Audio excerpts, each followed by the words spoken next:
I'm here at the Tiger Trail of Auburn. One of our inductees is here with me today, Miss Kasey Cooper, who played softball here at Auburn from 2014 to 2017. How are you doing today, Miss Cooper? I'm doing well. I'm excited to be back in town. I'm excited to be with this great group of individuals, and honestly, just being back at Auburn is just a breath of fresh air. And even being able to conduct and, convert my mom from Alabama to slowly being able to Auburn. She's like, it's so great to be back. And I was like, yes, it is, Mom. What about Auburn makes you get that good feeling when you come back? I think just the sense of family and the sense of, always having a place to go and just being remembered and being part of that family atmosphere. I think that's what sets it apart. That's amazing. How does it feel being inducted, being remembered in Auburn legacy forever? How does that feel? I think it's humbling, truly, and just shows how much of our team made an impact on this campus and on the lives of others. And just being able to be a part of my teammate who's also on the trail, Emily Carasani, and she's also on staff. It's awesome, it's humbling, and really just to cherish and relive those memories. I got to bring out one of the rings. It's from the team at first, and it's a very awesome feeling. I wish we could get a close-up of that ring. It is beautiful, beautiful. I have to say, a common theme, I was looking at your stats, a common theme while your time here at Auburn was constantly breaking records. You were constantly topping yourself, and that's so rare to see in a player. So what I have to ask you is, what was your discipline routine? Can you let us in on that while you were here in college? What a great question. I think coming in, I loved watching movies, probably like a lot of people, and there was a quote from the Italian Job said, records are there to be broken and rules are there to be broken, and kind of going with that philosophy, records are there to set the foundation for future athletes. And really just showing, my sister who also played softball, she used to say, don't let the next person outwork you. Someone else is working for your spot. And I think a lot of truth has to be said about that, because I'm not the biggest, I'm not the best athletic, ability, but I didn't want anyone to outwork me. And I think that's the biggest thing is, at the end of the day, can you say I gave it my best? And coach used to end every practice saying, was this a championship practice? Could we have won the national championship at the end of the day? And if the answer was no, then why did we just waste all that time? And I think that adds a lot of discipline. And really being able to take criticism, being able to say, is this a professional evaluation, and separate the personal opinion, and having that positive reinforcement. So I think, discipline, you're not going to be able to get everything out of every day. I was balancing engineering and athletics, and realizing that, some days aren't going to be great for engineering quizzes. Some days, softball is going to be terrible. And there's not enough hours in the day, and being able to manage your time the best you can, and knowing how to put what's the most important that week at bay. Everything that you just said was amazing advice. Even for me being a student, I'm not even an athlete, but when you talk about being able to take the criticism and being able to get better, which you did, while you were here at Auburn, you received over 50 awards. Over 50. What was one of your favorite ones to receive, if you can even remember? I liked the Scholar Athlete Award and the Community Service Award. Those are probably my favorites. And one I didn't win was probably the Rhodes finalist. So anything that kind of revolved around academics, community, I really liked those, because athletics, things are voted on a lot of the times, and you can't control other people's opinions about yourself, but you can control hours you spend in the community, hours you spend giving back. You can control what grades you make, how much time you spend and effort on studying. What you can control is what I like to kind of value my awards on. Right. I love that. Thank you so much, Ms. Cooper, for taking the time out of your day to talk to us. Thank you so much. Where you go? I am here with the one and only Coach Cliff Ellis. How are you doing today? I'm doing wonderful. Awesome. Doing wonderful. Thank you, Awesome. Jakai. Of course, thank you for honestly being here for this interview, for taking time out of your busy day. Today, you're being inducted into the Tiger Trail of Auburn. First off, congratulations. Well, it's an honor to be in this along with your father. Yes, along with him. Who was at Auburn at the same time I was. He was a tremendous football player, person, athlete. It's an honor to be here. It's an honor to have you here, and to hear that backstory is pretty legendary. It really is. For those of you who do not know who Mr. Coach Cliff Ellis is, he was the head coach for Auburn men's basketball back in 1994 to 2004.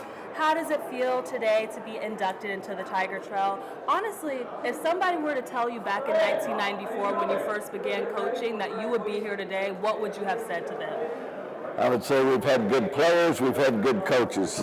Because to make this happen, you have to have people around you that make a difference. And all the great players, and I can't start name them. I'd leave people off, but there have been so many wonderful players that made the difference. When you're number one in the country in 1999 or number one seed in the NCAA tournament, it's not without players. It's not without the coaches. It's not without the fans. It's all a big community thing. We had a group called the Cliff Dwellers. There were 6,000 Cliff Dwellers at one time going to basketball games. And there'll be people watching this that was a Cliff Dweller. There were students, and they just packed the place. And to see it going on with Bruce's teams now, just kind of throwback to those days that I think started with the Cliff Dwellers back in the 90s. Yeah.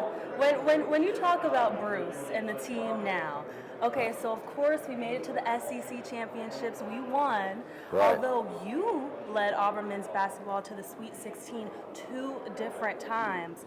What's your advice to get us back on that path?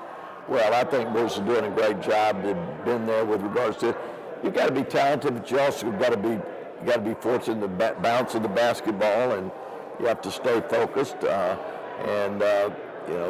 We had a team in '99 that won the ACC regular season championship that went in as a number one seed, and we thought we could get to the Final Four, and we fell short, losing to Ohio State. But in 2003, Marquise Daniels led our team to a Sweet 16 performance, and we were a 10 seed, but we beat the number 2 seed in Wake Forest, and we lost to Syracuse, who won the national championship by 1 point. If we'd have had 30 more seconds, we'd have done it. So we came very close, but you got to be talented. You also have to have the bounce of the ball go your way too. That's amazing. I feel like a trend that I see in amazing coaches is they're very humble. You're very humble when you speak, and I love to hear that about you, because honestly, when I was looking at your history of being a coach here, you're the only coach in the NCAA Division I history to win at least 170 games. You don't have to be humble with your stats. I mean, honestly, what was the secret to your leadership style? I think it's a good question. You got to be committed. First of all, you got to care. You got to care about your players. I mean, if they know that you care about them and love them, they're going to go through the wall for you. So you got to be committed to those players. You got to be committed to the process. You got to be committed to the education that they're to get. They're like the children that you raise. You want them, number one, the importance of an education, the importance of being the best that you can be, the importance of your family, your faith, all those things you teach them just like you do your children. And all of that will take care of itself as they come and they grow.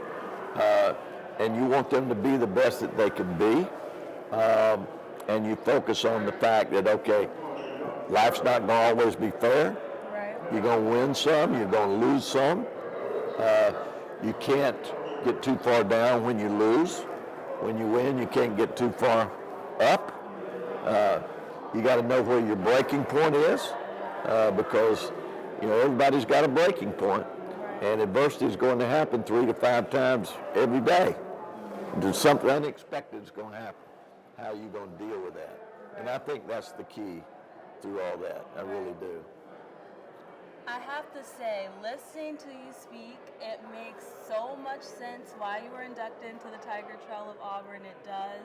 You are an amazing coach, an amazing person. Thank you so much for talking with me Absolutely. today. I appreciate you so much, Coach. Well, Jakai, good luck to you. Thank you.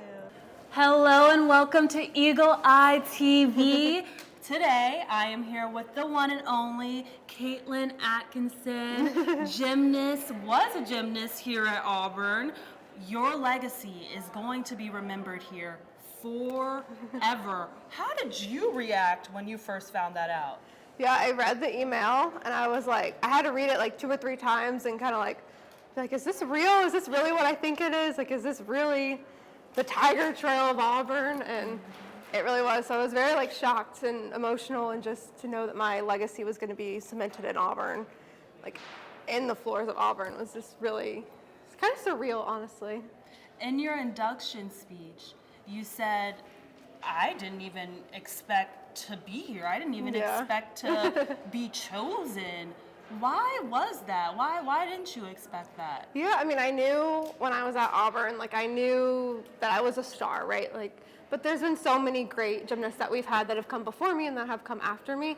And so I just didn't expect that it would be me. I've had so many great teammates, and so for them to choose me out of all of the wonderful athletes, I just wasn't expecting it. So yeah, it was just a shock, because I just like to imagine how like awesome everybody else is too. And so like everyone deserves it. Like, the team that beat Bama for that first time, like we all deserve one. Like it should be the whole team. So it's just, that's kind of how my mentality always was that it was the team. And yes, like I was doing it individually, but for the team. And what I'm seeing is a common theme when it comes to great athletes, when it comes to great coaches. You guys are so humble. Yeah. Even when your stats you don't have to be humble with your stats. I mean, honestly, I did my research. When you first entered as a freshman in 2013, you qualified for the NCAA National Championship. Yeah. In 2015, you earned the highest beam score at the NCAA Championship. Yeah. So what do you credit for your success that you've been able to have in gymnastics? Yeah, I think it all starts with my faith, my belief in God. I think that with Him, all things are possible. So I think that's the foundation, even from when I was a little kid. And then just really the hard work, the effort, the coaches really just trusting in you and like giving that expertise advice. And then having a team around you that supports you. If your team doesn't support you, then you're not going to trust yourself and you're not going to trust them. So I think we were such a family. We were so close as a group of girls. And so I think that just the trust and all that really just made it possible. And then the hard work. You have to put in the work. You have to go through the rough days to get to the good days. And yeah. Are you still close with them to this day, or some of them? Yeah, I have a few close friends. Actually, Megan Walker Thigpen, she was here today. So we were roommates all the way from my sophomore through my senior year. She was a class ahead of me. And then there's a few that I still keep in touch with. So it's hard because I am just like a normal person working a normal 9-to-5 job. So my life is busy. I live in Florida, so I don't live around anybody else, but I still try to like communicate here and there as best as I can. Yeah. So you were homeschooled in Texas for a majority of your life. Yeah. So then how was it transitioning from being homeschooled to then joining Auburn University?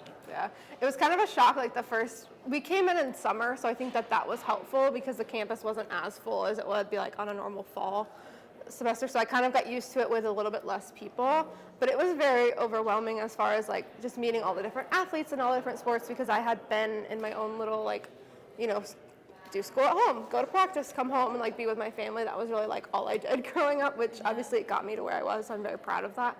So it was very like, there's all these, temptations of like going out and doing this and doing that, and like, just being a normal college kid. But I think you had to really remember like why I was here, and I was here to do a job and to, get my education. Right. Yeah.